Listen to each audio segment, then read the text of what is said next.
Hello, I'm Junius Williams. I'm a historian. I'm an attorney. I'm an educator. I'm a blues man, and I am an organizer. Everything that has happened to me in my life, except the impact of my childhood with my parents, everything that has happened to me, good or bad or indifferent, is because I am an organizer. And so that's why we're here today. I was born in a segregated hospital.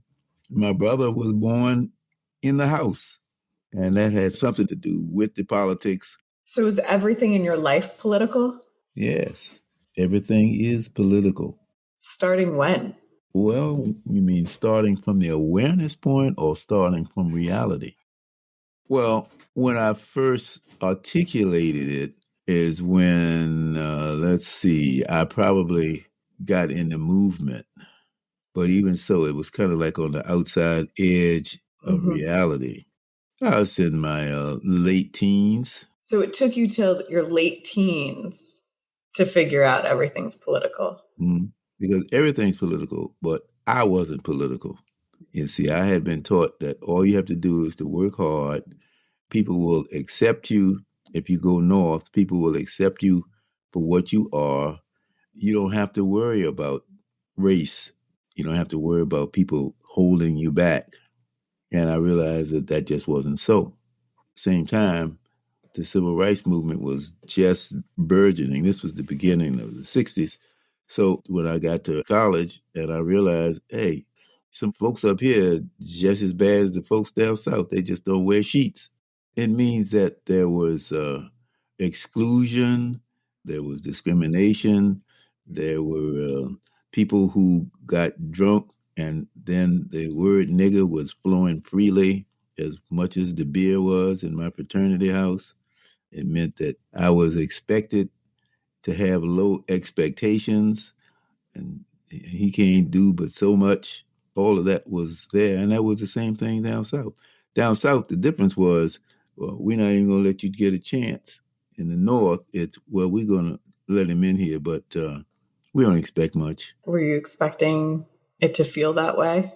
Oh, no, because my parents told me you're going to have to work twice as hard, but you're going to get the same results as white people.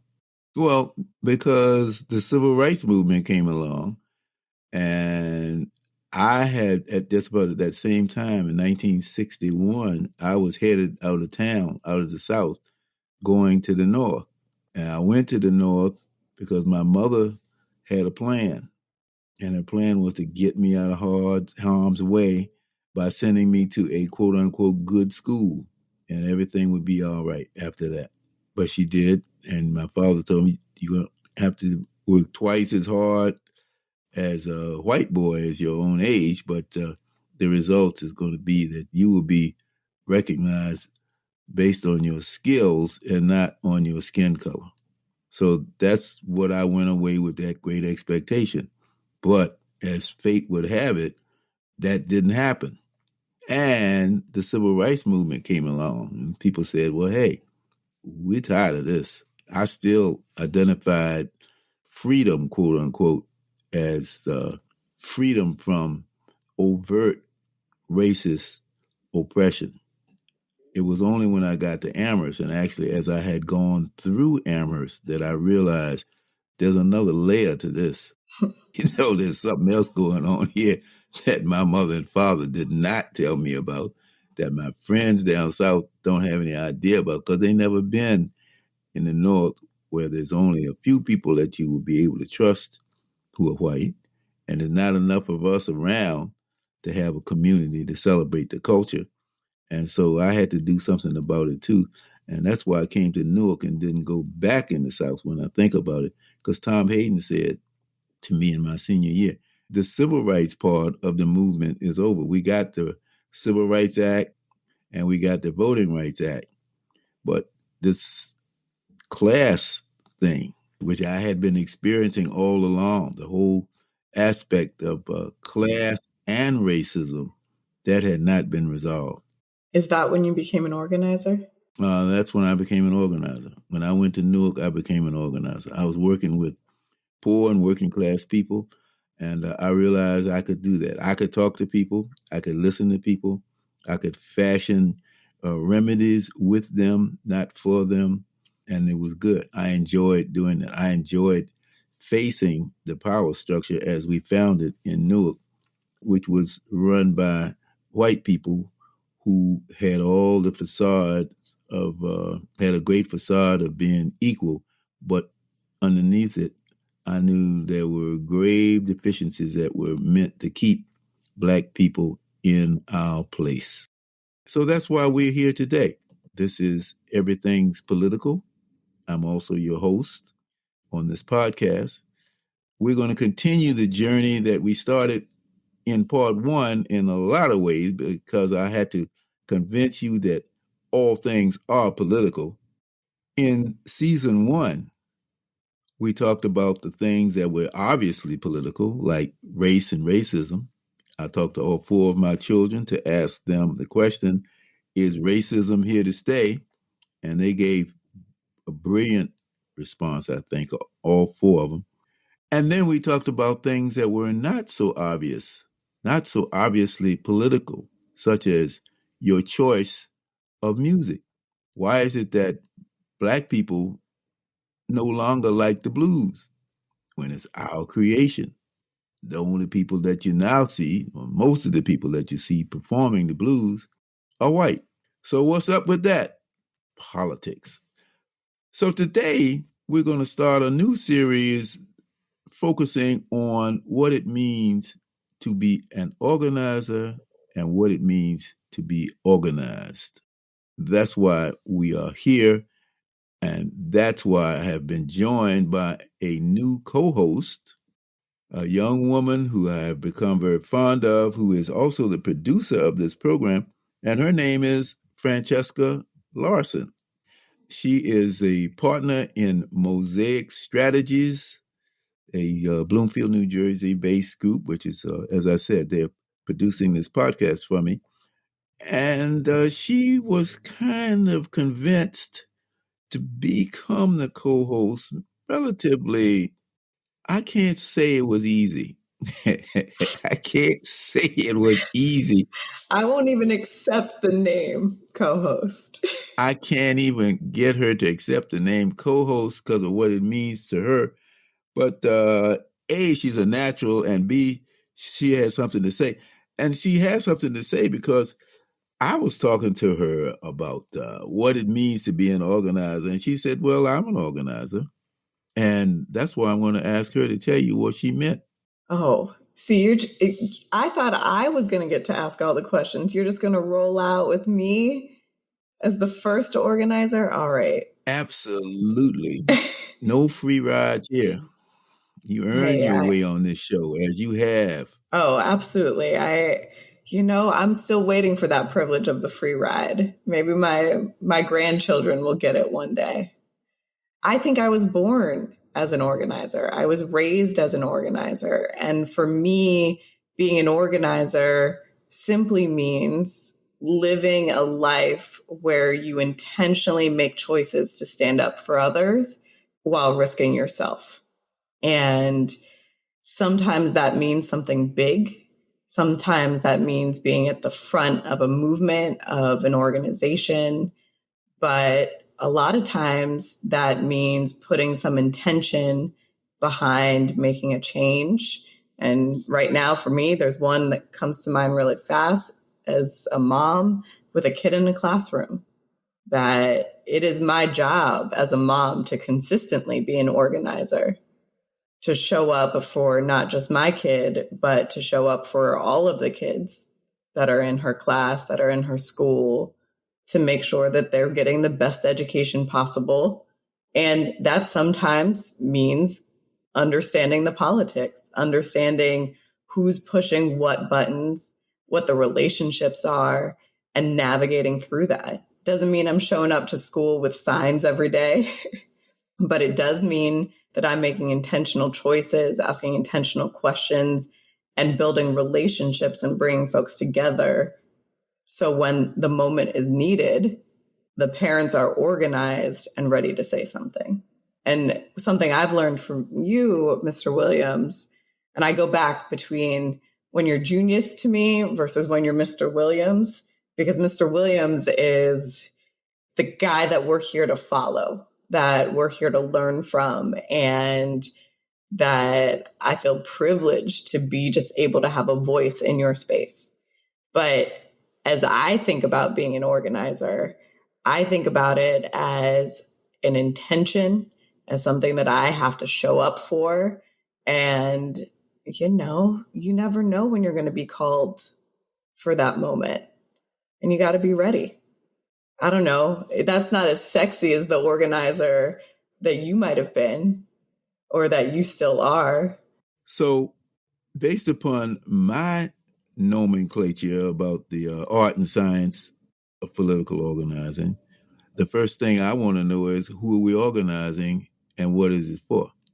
So for what I've heard you say, you're an organizer because you're a parent and you're potentially organizing parents to stick up for children in school.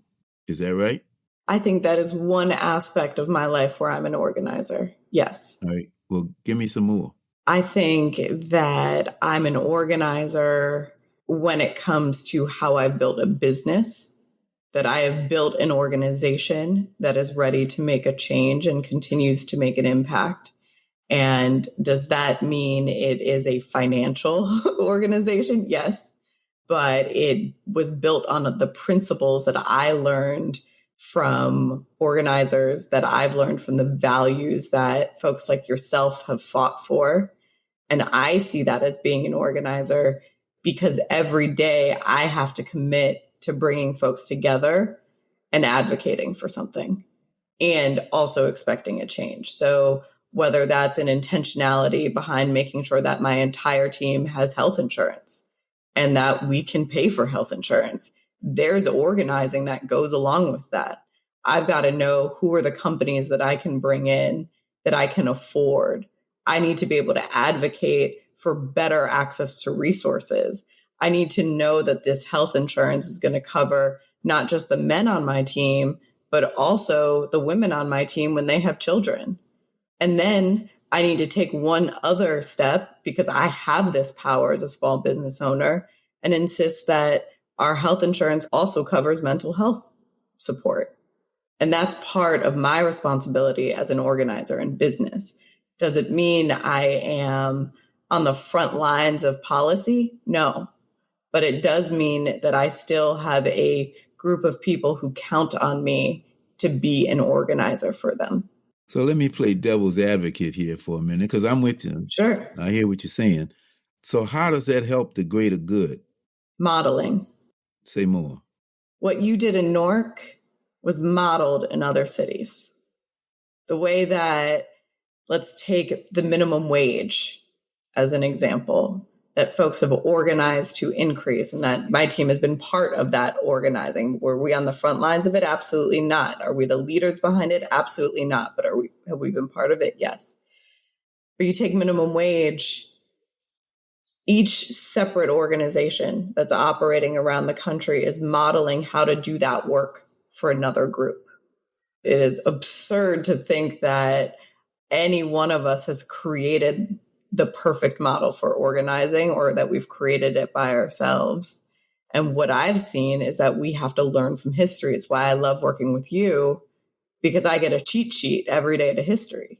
The things that you've done, the way that you talk about the medical school fight, those are things that have been modeled all over the country since then. So what she's talking about is our fight in Newark to keep the medical school, now run by Rutgers, taking 150 acres of land, how we got it reduced to 60 acres of land, and how we got 60 acres of vacant land to build houses. And that's true, because everybody wasn't doing that. But what I hear you say on a more basic level, on a grander level, if I can coin that word, is that there are roles to play, and everybody plays a different role, and you can still be an organizer. So that's lesson number one. Lesson number two is that there are different kinds of organizations at different points and at different levels in the political spectrum. And it all should come together for the good. So that might be lesson number 2 that we're spreading all over EPP2 land, Everything's Political Podcast land today. Isn't that part of what brought you here? To make sure that the lessons that you learned are carried through? Why did you want to talk about organizing right now? Why did it feel like this was the right moment? Maybe why not season 3? Why not season 7 to talk about organizing? Why is 2021 the time to talk about organizing? Because I'm concerned, and you're absolutely right. I have a personal legacy, which I think is intact, unless somebody comes along and finds out some skeletons in my closet that even I don't know about. I'm okay. But there's a whole mood in this country today which is confronted by some very evil people who are not at all dumb. And they are twisting us and moving us closer to out and out fascism. And so I see people coming along and doing demonstrations, but I don't know that they're organized enough to face what is going on. And that's what I'm concerned about. And this might be lesson number 3, and I'm going to stop putting numbers on it, but this is, because I'm going to lose track. But this is a lesson that I want us to learn as we go through this series of 9 episodes. There is a difference between mobilization and organization. I saw after the George Floyd killing, I saw a lot of mobilization, but I don't see as much organization that I think is necessary to fight the evil that I just articulated. Mobilizing, and it's easy to mobilize people today. One of the things we're going to talk about in one of our series especially is how easy we can use the media, the modern media today, to get people to come out and be involved. We can put something on Facebook. We can put something on some of the other stations, and that's probably the wrong word to use. I'm harking back. But one of the other kinds of platforms that's available, and you can get people to show up. But what happens after that? Who are these people?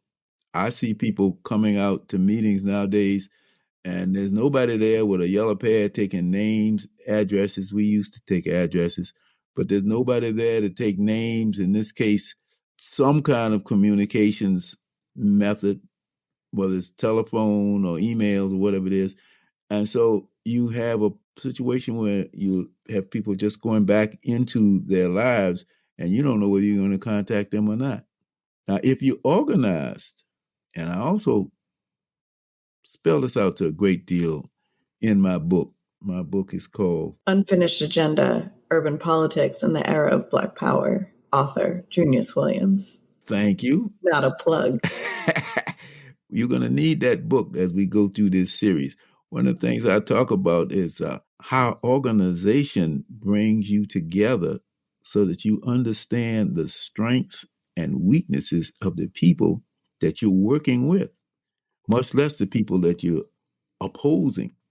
But if you've got an 80% player, you can always depend on that person 80% of the time, given the fact that they're parents, given the fact they got to make a living, given this, given that. If you got an 80% player, you hug that person. You stay close to them. On the other hand, if you've just got a 20% player, well, then you know you're not going to be able to count on that person 80% of the time. Those are the people, for example, when I had my organization called NAPA, the Newark Area Planning Association, I knew, for example, I could only expect them to come out when there was a demonstration.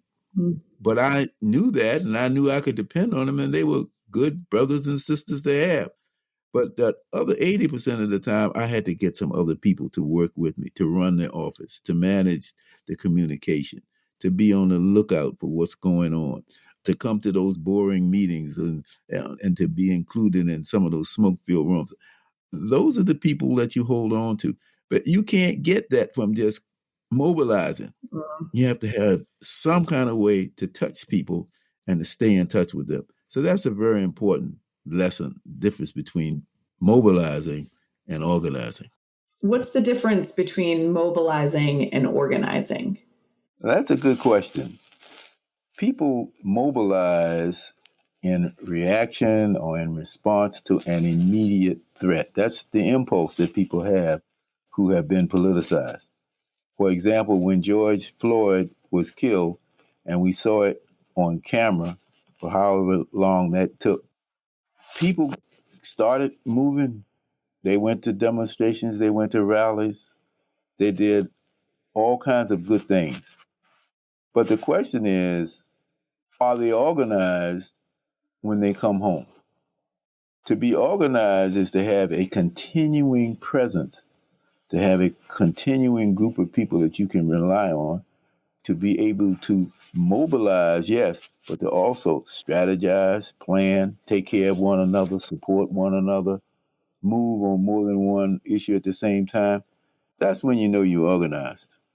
If you have that ability to do all kinds of things, sometimes all at once. See, in an organization, everybody can't do the same thing. Everybody won't do the same thing because they have different skill sets. There were some people in my organization who could not knock on doors because they could not stand to see what was going to be behind those doors when the doors were open. But they could run an office, they could play with kids, they could feed people, they could bring back information. It's all kinds of things people can do in an organization. But if you're mobilized, all you are expected to do is that one thing, to be at XYZ place at XYZ time and to presumably raise hell. Have you seen anybody or any groups who you think are organizing well right now? Yes, I do know that there are some out there who have been able to withstand the test of time. And that is the ultimate test, withstanding the test of time. If you started with George Floyd, are you still in the struggle? And who's in the struggle with you? That's what we need to talk about. How do you get that kind of continuity and to be able to weigh and determine who's going to be with you? Another thing you need to be worried about is who's going to be with you in spirit and even look like that 80% person, but they're working for somebody else. We used to say working for the man. I had an organization, again, called NAPA, and in retrospect, probably 1/3 of the people who were involved were spies. Oh, we're going to have to touch back on that later in the season. We all like a spy thriller. Oh, yeah. Yeah. Well, see, that's when you know you're good, because that's when folks come in and offer you things. And I had an offer to furnish my office and stuff like that. And oh, man.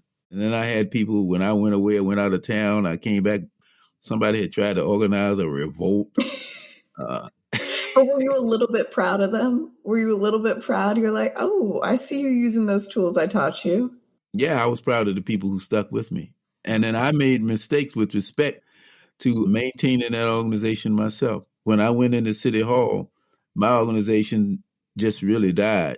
If I had that choice again, would I have done what I did to stay with Ken Gibson, who was the first Black mayor of Newark, or would I have tried to stay in the community to further develop? I probably would have done what I did to go in to get the job as Model Cities Director, but I would have done more than to get the people who had jobs within the Model Cities program, and instead work outside to keep that organization going. But that's something you learn after you've done it. I hear you talk about the importance also of folks who do show up, who come out to mobilize, and that there's a place for folks who just have time to show up, that they're needed and they were important to the work that you did. You just needed to know who they were. We see thousands of folks who are able to show up for one day right now. We see them. And you talked about the social media piece of it.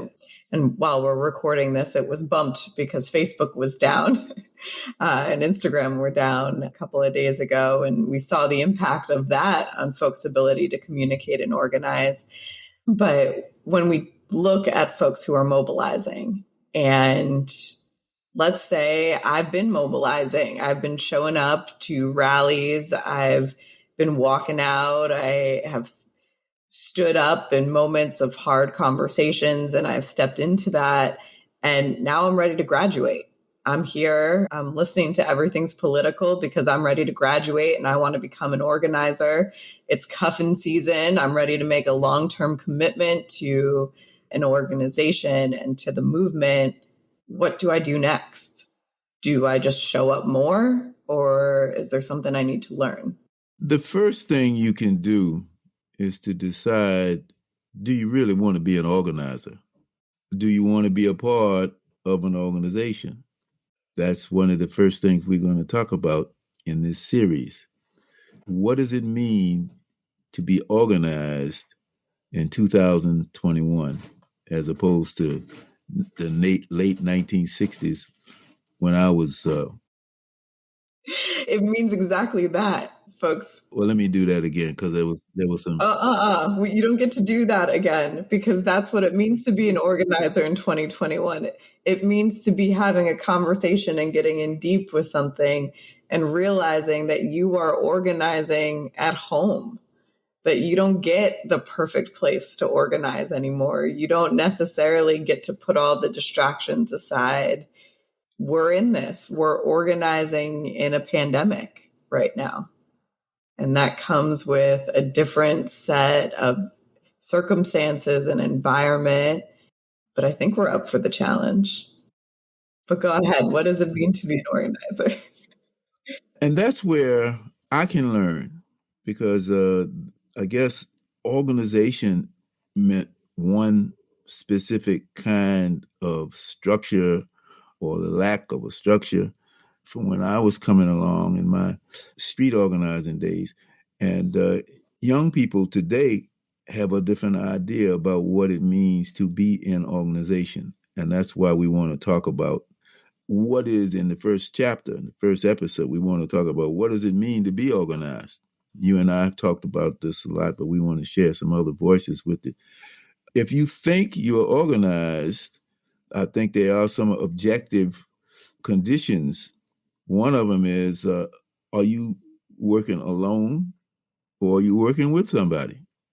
If you're working alone, when I was teaching at Rutgers, Abbott Leadership Institute, one of my favorite classes was to talk about the Lone Ranger theory of political involvement.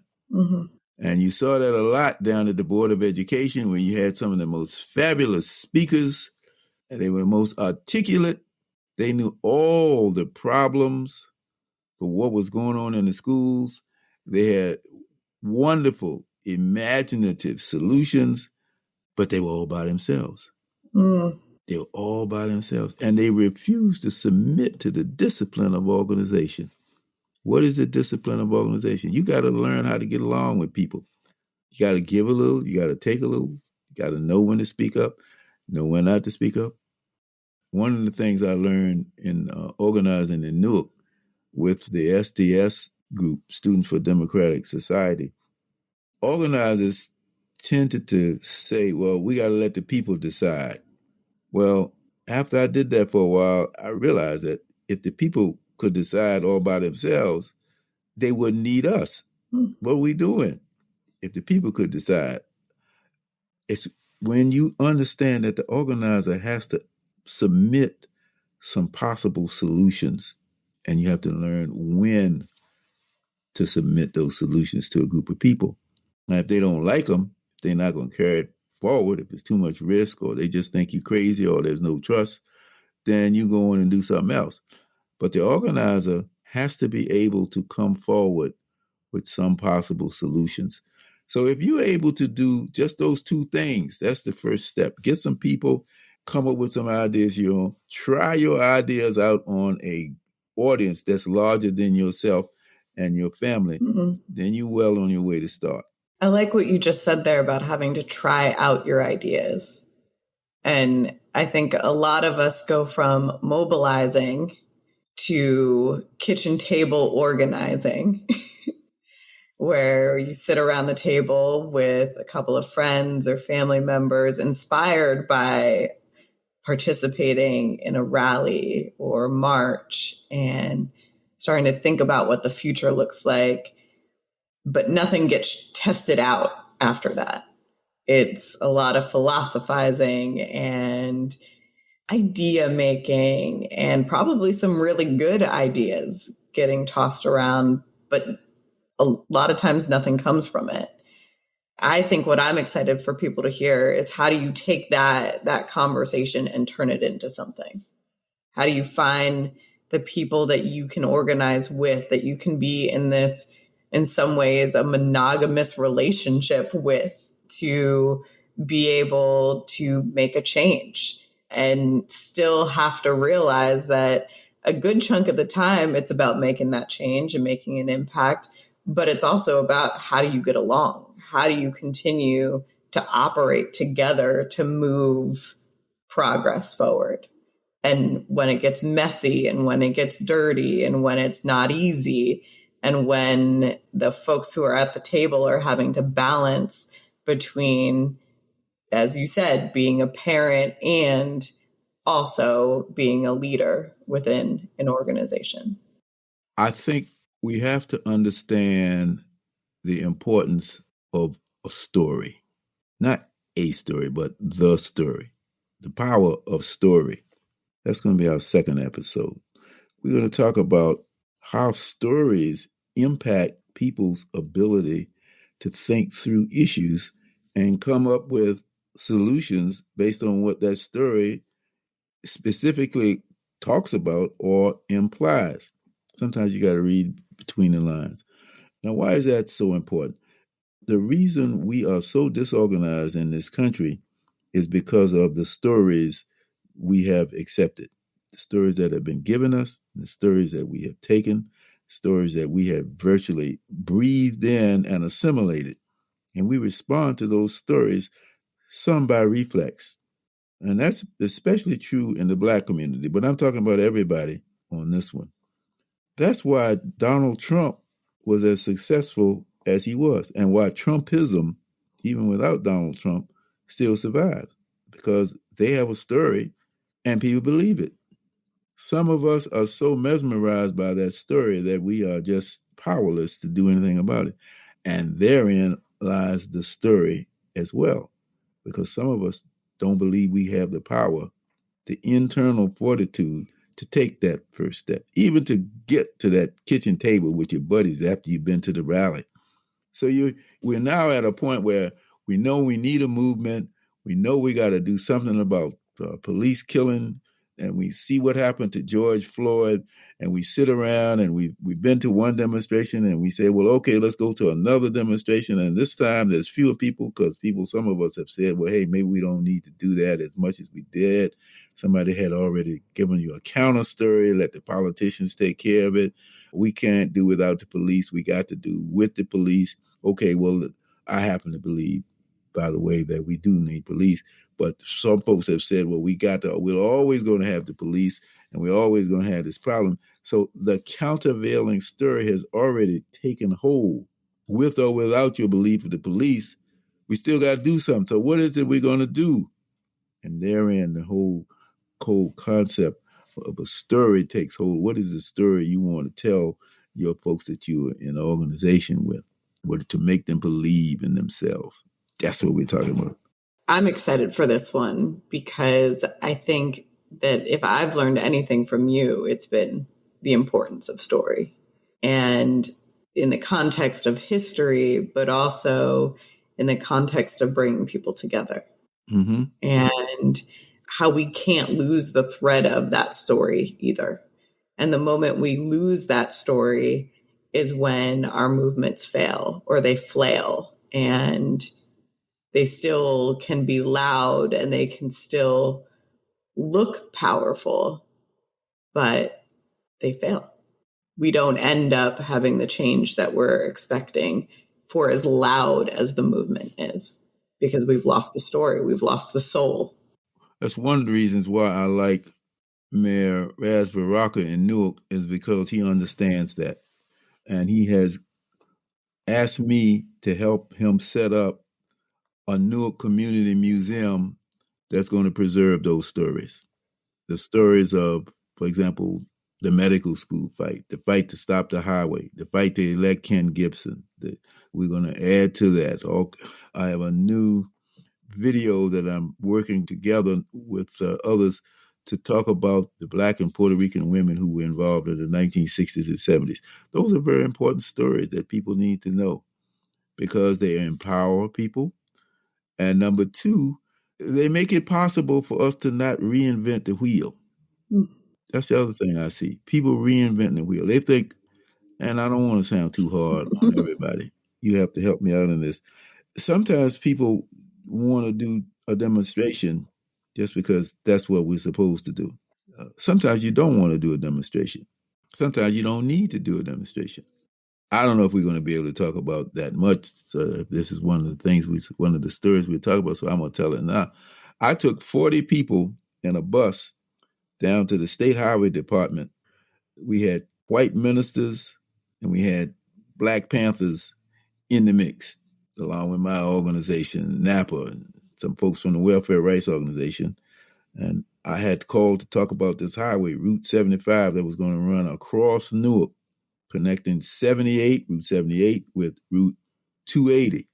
And we said we wanted to talk. Well, they didn't expect 40 people, especially the Black Panthers and the white ministers. We came in, locked the door, and we took over. And when we left 2 weeks later, the man called and said, Mr. Williams, we decided we don't need Route 75 after all. Now, was that a demonstration? No, that was a meeting. We had a meeting of the minds with 40 people. We didn't have thousands of people, but it was so strategically, it was well placed. It was at a time when folks were scared. So we got that highway written off the planning board. And that was very important, which brings me to my next statement, which is the importance of strategy. You can't just do things just because somebody else did it as a part of another version of a story, yes, but you got to choose the right story. Sometimes you have to use the part of the story that is important to use, but at other times you have to make up your own story, which is what we did. We did a lot of that. And sometimes the strategy isn't the sexy strategy. Sometimes it's not the strategy that's the most fun. And I think we're battling this a little bit in this generation too, is with social media, the strategy that gets the most attention is not always the strategy that's the most effective. But you still need those folks who are getting attention. And so that there's definitely a place for that. But you also need folks who are building in some of that strategy you don't see in front of the cameras, or you don't see on TikTok, or can't become a meme very quickly. I'm hoping that there's a lot of names from this generation that I don't learn for 40 years. And I want to learn too. And that's one of the things we're going to highlight here. That's one of the reasons why I want to have you on this program that we have, this continuing program that we have, is because even though I have been in the movement for X number of years, there are some strategies that I need to know about that work. Some new strategies that y'all are coming up with. And I want to learn them because that's part of what I do. I teach, but I also learn. If you're a good teacher, you got to be a good learner. So I want to learn that. But another point you made was also equally important. Sometimes the strategies are not that sexy. So one of them is the vote. There's never been a very sexy strategy. Now, I remember SNCC. That's my favorite organization, Student Nonviolent Coordinating Committee. I had the opportunity to work with SNCC in Montgomery, Alabama, and also here in Newark. I learned a lot from SNCC. Probably in my mind, SNCC was the most important organization that the 1960s presented. People are going to say, well, what about Martin Luther King? Well, SNCC people were the organizers. Martin Luther King's SCLC, they were the mobilizers. The mobilizing force was Martin Luther King. So Martin Luther King would have been the one who even today had the most followers on Instagram and was putting out tweets and getting the word out and riling folks up and connecting the message to the mass media. Absolutely. While the SNCC people would be the ones who were inside the community, talking to folks, making those connections, getting people to trust one another, using that scale, that measurement I told you about, 80%, 20%. They were the ones who were there when the Klan came around. Now, the Klan wasn't going to come when Martin Luther King was in town. But what happens when Martin Luther King left the town? SNCC was left there. And what was the big strategy they were using? Register to vote. Now, if I can get the younger generation to understand the power of the vote, I think we will have been well received. So that is definitely one of the chapters we're going to talk about. A lot of young people will say, well, we tried that and it hadn't worked. Look at these people we got in office. Well, I would be the first one to say that one of the things we have not learned to do, and this is just across the board, is to hold people accountable. To hold people accountable once we put them in office. But that's something we have to learn together, your generation and my generation.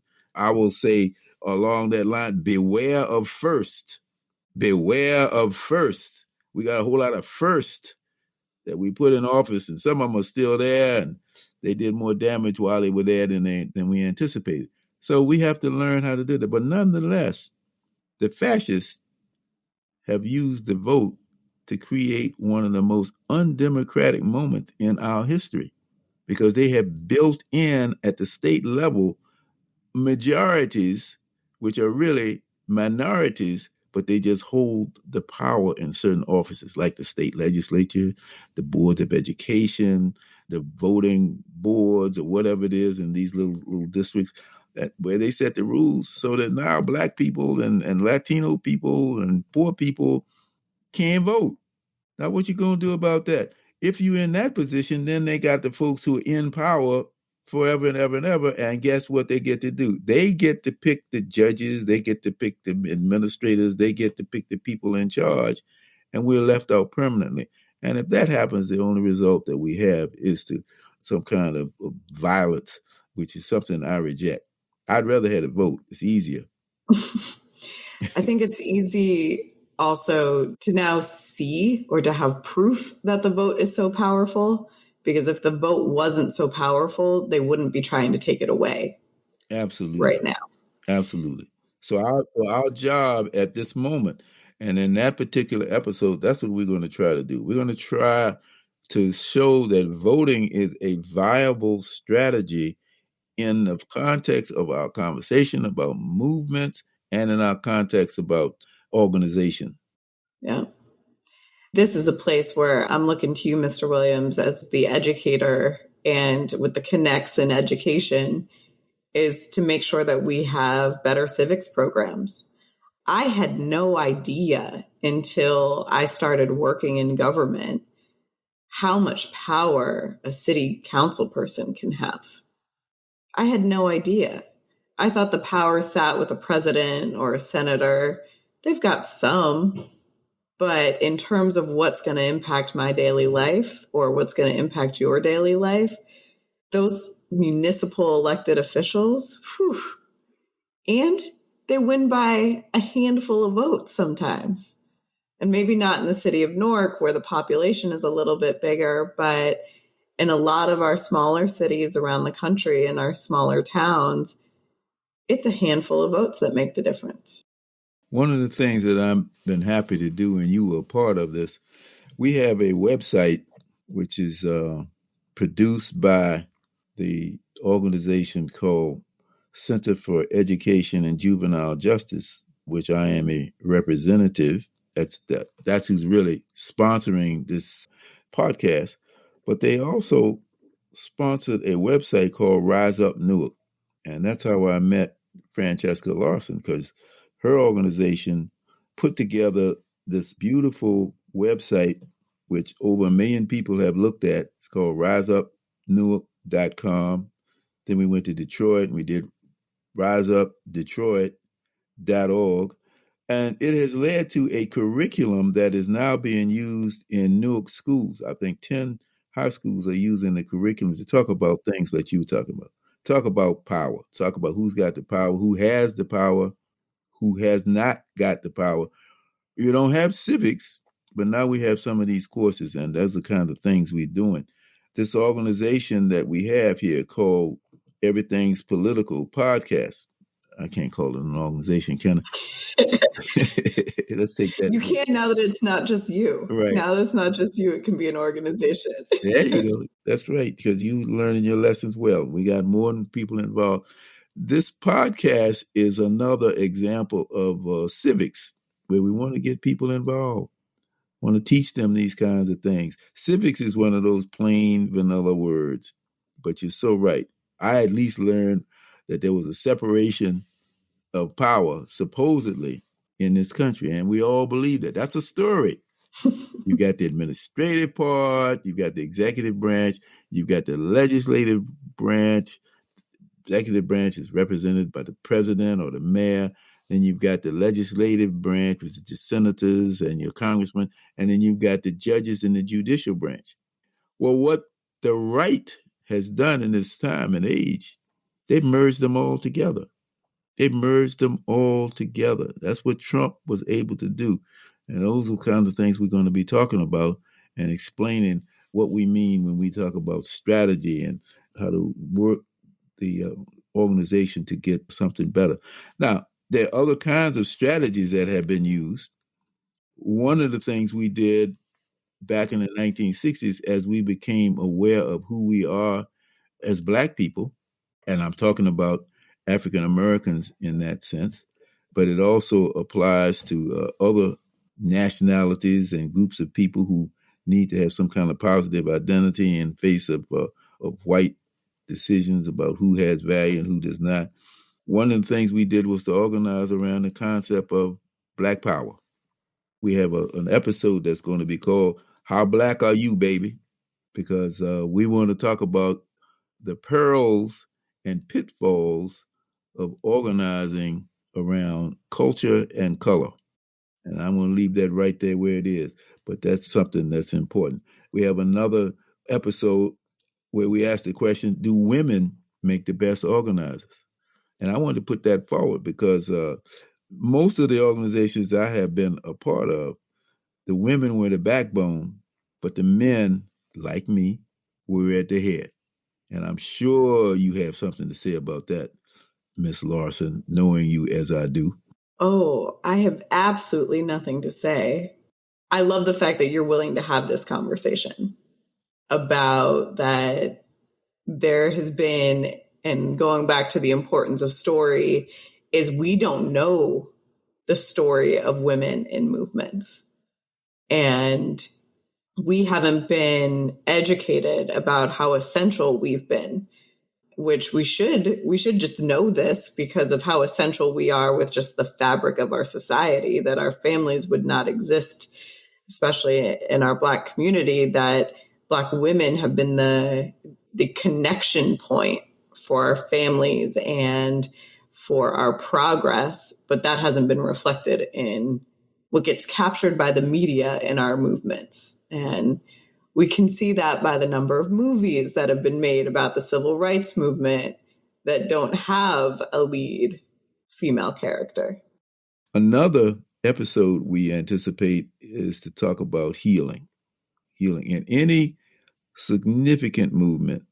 And this is something where I want to learn how mass media can perhaps be of help. We have to help people.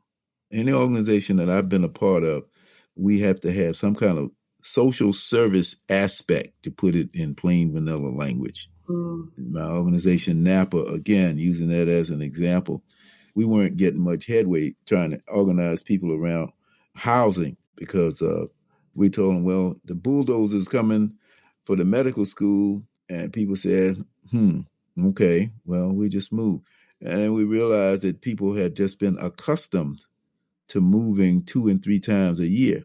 Again, the power of that story. You don't have any right to stay placed in one place or another. You don't have any right to have a decent house. This is all you can expect, is to be able to move one place to the other. And so we began teaching the children on the corner of South Orange and Bruce Street. We had a place, that's where the little office was. And when the kids got out of school, they would come running down to our office where they would learn about their African heritage through art. Mm. So we're combining all kinds of things here. And folks began to come in, the grown-ups began to come in just to see what we were doing. And in that neighborhood where reputation was important, folks began to say, oh, you the one that's dealing with the kids. Parenthetically, that means you must be okay. Mm. When I hear you talk through your memories, one thing that I am consistently reminded of is that we're organizing for power, we're organizing for policy, but really we're organizing for people. Absolutely. And we can't forget that part of it. And it's easy to get lost in the power. It's easy to get lost in a policy win because it feels good on paper. But if we're not remembering that people are at the center of our work and not checking in with them and not making sure that our change includes them and listens to them and empowers them, then what have we achieved? Even if on paper it says we have the power.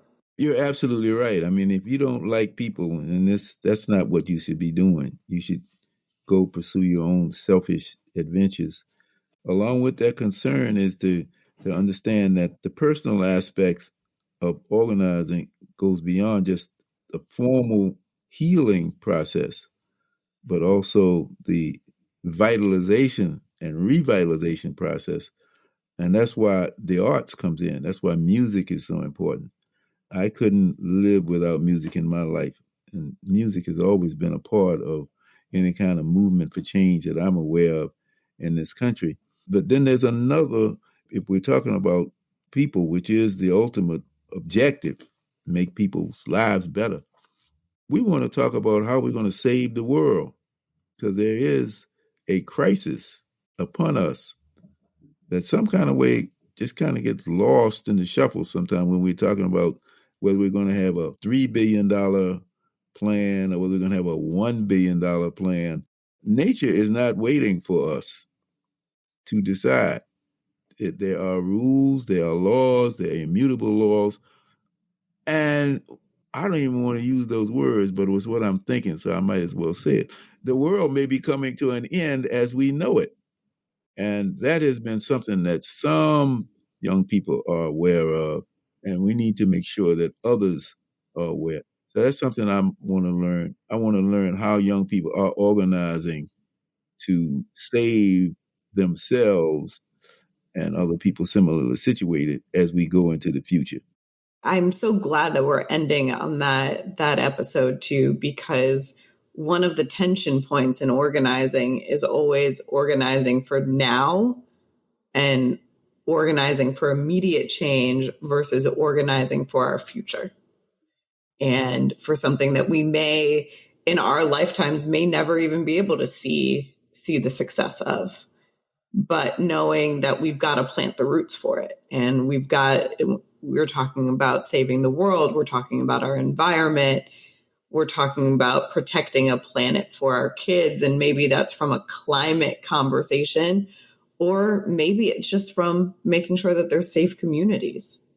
But still, we've got to plant the roots for that now. And the organizers who are doing the work, and hopefully it's us too, that we're getting that started and it's not getting lost. And I do think that that's the difference between mobilizing and organizing. And it's why I'm glad that you're talking about organizing this season and not just showing up, because showing up is for this immediate moment. Organizing is for our future. And that everybody gets an opportunity to share in what nature has available for us. There is an abundance. And if we learn to share, if we have a sharing economy, if we have a sharing idea, if we have a sharing ideal that's common among us, then maybe that can happen a lot faster than we wanted to. I sure hope so, because I want to be around to see some of that happen, Francesca. I don't know if I will or not, but I am going to be here to enjoy this podcast series 2 with you. So with that in mind, I think we can say, y'all come, because we're going to have fun. This is Junius Williams, your host on Everything's Political. Everything's Political podcast is sponsored by the Center for Education and Juvenile Justice and supported by the Terrell Foundation and listeners like you. It is produced by Mosaic Strategies with theme music by Anthony Ant Jackson. Like what you hear? Subscribe to Everything's Political podcast on Spotify and follow us on Facebook and Instagram for exclusive behind-the-scenes content.